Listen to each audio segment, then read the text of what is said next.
नमस्कार दोस्तों, आप सभी का बहुत बहुत स्वागत है इंडियन डिफेंस न्यूज के डिफेंस टॉक सीरीज में, जहां पर हम रोज नए नए डिफेंस अपडेट्स के बारे में बात करते हैं। तो चलिए देर न करते हुए आज की वीडियो शुरू करते हैं।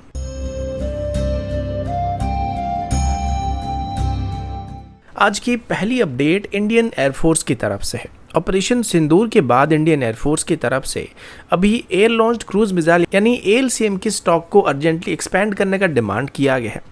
आप सभी को पता होगा कि ब्रह्मोस और स्कैल्प PGSA मिसाइल ने ऑपरेशन सिंदूर के दौरान पाकिस्तानी एयरफोर्स के मल्टीपल एयरबेस, रडार्स और रनवेज को बस 23 मिनट के अंदर डिस्ट्रॉय कर दिया था। इसके बाद इंडियन एयरफोर्स के असेसमेंट में ये सामने आया है कि अगर पाकिस्तानी एयरफोर्स को पहले 12 घंटे के अंदर ही पूरी तरीके से नॉन ऑपरेशनल बनाना है तो कम से कम 100 के आसपास लॉन्ग रेंज ए लॉन्च क्रूज मिसाइल का स्टॉक होना जरूरी होने वाला है। इंडियन एयरफोर्स के कहने के मुताबिक फ्यूचर कॉन्फ्लिक्ट में टारगेट सिर्फ रनवे ही नहीं बल्कि हार्डन एयरक्राफ्ट शेल्टर, हैंगर्स और लॉजिस्टिक हब्स होने वाले हैं, जिनको डिस्ट्रॉय करने के बाद पाकिस्तानी एयरफोर्स के पास रिटेलिएट करने का मौका ही नहीं बचने वाला है। इंडियन एयरफोर्स की तरफ से अभी DRDO को ये कहा गया कि इंडिजिनस टेक्नोलॉजी क्रूज मिसाइल यानी ITCM प्रोग्राम को फास्ट ट्रैक किया जाना चाहिए। ये एक subsonic air launch cruise missile होने वाला है जिसका रेंज अप्रॉक्सीमेटली 800 किलोमीटर से 1000 किलोमीटर तक होने वाला है। ये मिसाइल स्टेल्थ शिपिंग डिजाइन के साथ आने वाला है जो कि 300 kg की वॉरहेड को कैरी करने वाला है। इसमें लाइटवेट टर्बोफैन इंजन का इस्तेमाल किया जाने वाला है जो GTRE की तरफ से डेवलप किया गया और अभी इस मिसाइल की ट्रायल को 2026 तक स्टार्ट करने का प्लान किया जा रहा है और 2028 तक इसको सर्विस में शामिल करने का टारगेट रखा गया है।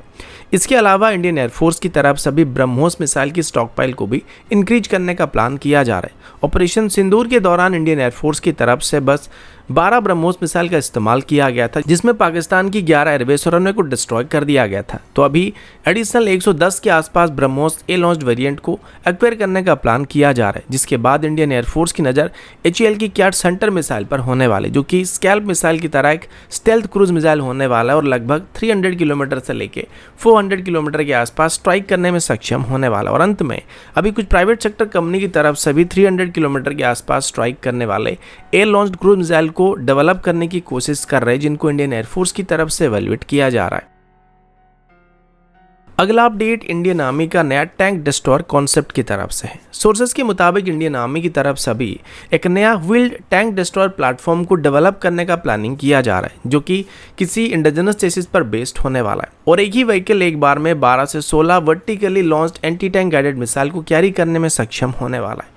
ये स्टेप मॉडर्न मैकेनाइज्ड वॉरफेयर की डिमांड को ध्यान में रखकर अभी उठाया जा रहा है, जिसमें ज़्यादा मोबिलिटी, ज़्यादा सेल्वो कैपेबिलिटी और रैपिड स्टैंड अप किल कैपेबिलिटी मौजूद होने वाली है। अब यहाँ पर जो सबसे बड़ी इंटरेस्टिंग बात होने वाली वो इन टैंक डिस्ट्रॉयर में मौजूद होने वाली वर्टिकल लॉन्च सिस्टम होने वाला है। वर्टिकल लॉन्च सिस्टम आर्किटेक्चर से व्हीकल को ओमनी डायरेक्शनल एंगेजमेंट कैपेबिलिटी मिलने वाला है, जिसके लिए टरेट को रोटेट करने की जरूरत नहीं पड़ने वाली और इसी वजह से रिएक्शन टाइम भी कम होने वाला है और सस्टेन मल्टीपल एंगेजमेंट पॉसिबल होने वाला है। वर्टिकल लॉन्च सिस्टम से व्हीकल का डिजाइन भी कॉम्पैक्ट रहने वाला है जो कि डिटेक्शन और टारगेटिंग के मामले में इसकी सर्वाइवबिलिटी को इंप्रूव कर सकता है। इस सिस्टम को लेके फिलहाल इंडियन आर्मी की तरफ से कोल्ड और हॉट लॉन्च मैकेनिज्म को इवैल्यूएट किया जा रहा है। अब कोल्ड लॉन्च सिस्टम में क्या होता है कि मिसाइल चेसिस से इजेक्ट होने के बाद बाहर जाके इग्नाइट करता है, जिससे हीट सिग्नेचर कम होता है और व्हीकल पे थर्मल स्ट्रेस भी कम पड़ता है। अब हॉट लॉन्च की बात करें तो ये सिंपल और चीपर ऑप्शन होने वाला है, लेकिन इसके लिए स्ट्रॉन्ग हीट रेजिस्टेंस मेटल की जरूरत पड़ने वाली है और इससे व्हीकल की इन्फ्रारेड सिग्नेचर डिटेक्टिबिलिटी ज्यादा होने वाला है। अभी फिलहाल के लिए DRDO की तरफ से डेवलप किए गए नाग, हेलिना और man portable anti tank guided missile को इसमें इस्तेमाल करने के लिए कंसिडर किया जा रहा है, जो कि हमारे फ्यूचर टैंक डिस्ट्रॉयर का primary anti tank guided missile होने वाला है। आर्मी के मुताबिक इन व्हीकल को specially long range stand up anti armour role में, रैपिड एम्ब्यूज करने में, कॉन्वे इंट्रोडक्शन में, फॉरवर्ड एरिया डनाल ऑपरेशन में और मैकेनाइज्ड इन्फेंट्री काउंटर ऑपरेशन में इस्तेमाल किया जा सकता है और सैचुरेशन अटैक के लिए इसका सेल्वो कैपेबिलिटी एक गेम चेंजर साबित होने की उम्मीद किया जा रहा है। अगला अपडेट साव की तरफ से है। साव की तरफ से दी गई रिपोर्ट के मुताबिक साव इंडिया की तरफ से अभी अपने नए निम्ब्रिक्स काउंटर अनमैन्ड एयरक्राफ्ट सिस्टम यानी CUAS सिस्टम मिसाइल को भारत में मैन्युफैक्चर करने का प्लान किया जा रहा है। रिपोर्ट्स के मुताबिक अभी साव इंडिया की प्लांट में इसका प्रोडक्शन को स्टार्ट किया जाने वाला है। इस साव का पहला dedicated counter unmanned aircraft system है CUAS सिस्टम होने वाला है, जो कि स्पेशली ड्रोन स्वार्म को न्यूट्रलाइज करने के लिए डिजाइन किया गया है। निम्ब्रिक्स मिसाइल की बात करें तो ये एक फायर एंड फॉरगेट टाइप की मिसाइल होने वाला है, जिसका लेंथ सिर्फ 1 मीटर के आसपास होने वाला और इसका वेट 3 kg से कम होने वाला है। इसका इफेक्टिव रेंज बस 2 से 5 किलोमीटर के अंदर ही होने वाली, जो कि gun based air defence system और very short range air defence missile के बीच के गैप को फिल कर सकता है। इस मिसाइल के अंदर एक एक्टिव इन्फिट सीकर मौजूद होने वाला जो प्रिसाइज टारगेट ट्रैकिंग को प्रोवाइड कर सकता है, और इसका एयरबस फ्रेगमेंटेशन वॉरेड 1 शॉट 1 किल कैपेबिलिटी प्रोवाइड करने वाला, और स्वाम में ये 1 शॉट मल्टीपल किल ऑप्शन प्रोवाइड करने वाला है, जो स्वाम ड्रोन के अगेंस्ट में बहुत ही इफेक्टिव होने वाला है।